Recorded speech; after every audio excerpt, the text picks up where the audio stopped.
RTL 7h12. 7h12, le mardi, c'est Zemmour. Bonjour Eric. Bonjour. Eric, vous avez signé la semaine dernière une pétition dans le journal Causeur, pétition des 343 salauds. C'est pour ça que je me suis permis, bien évidemment.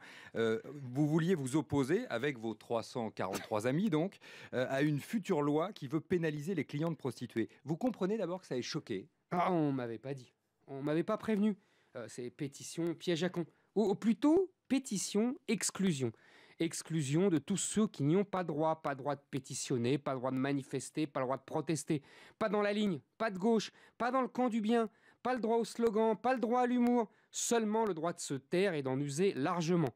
Pas le droit au pastiche surtout, parce que quand on touche aux reliques 5 de la geste féministe et antiraciste, on risque le sort du chevalier de la barre, mis à mort sous Louis XV, pour ne pas avoir ôté son chapeau devant une procession religieuse.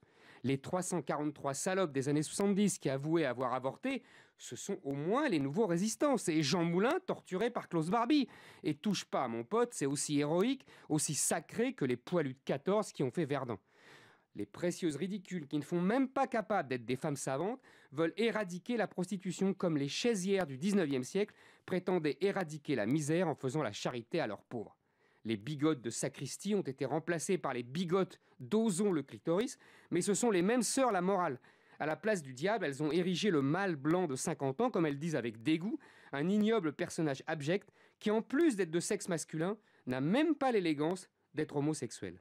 Le beauf, l'ennemi à abattre, le client et le maquereau dans le même sac d'opprobre, celui qu'il faut surveiller et punir, réglementer et pénaliser, ostraciser, diaboliser, dénoncer sans relâche, faire détester à la génération des jeunes gens qu'on pousse ainsi à la haine de soi pour mieux les enrôler dans le camp du bien, celui des femmes et des gays. Eric, sur le fond, qu'est-ce qui vous gêne dans cette proposition de loi? Dans les années 70, les féministes s'émancipaient en adoptant les codes du désir des hommes qui met à distance le sentiment au gré de ses pulsions.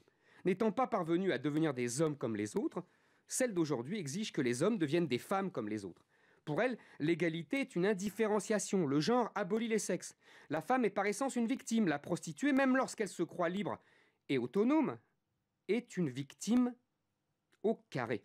Parce que femme est mystifiée. On fera son bien malgré elle, contre elle, comme au beau vieux temps des régimes totalitaires. Les prostituées étrangères, enchaînées par des réseaux mafieux, ne sont qu'un prétexte commode.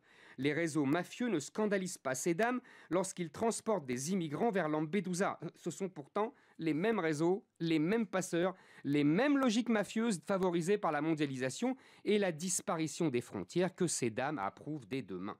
En revanche, nos précieuses ridicules favorisent en toute bonne conscience, au-delà du mariage homosexuel, la location des ventres de femmes pauvres par des riches occidentaux, les usines à femmes enceintes en Inde et les enfants achetés sur catalogue. Mais, oh ça, ce n'est pas de l'esclavage, c'est du business. Faudrait quand même pas tout mélanger. Eric Zemmour, mon petit doigt me dit que la polémique est repartie. Merci Eric, bonne journée.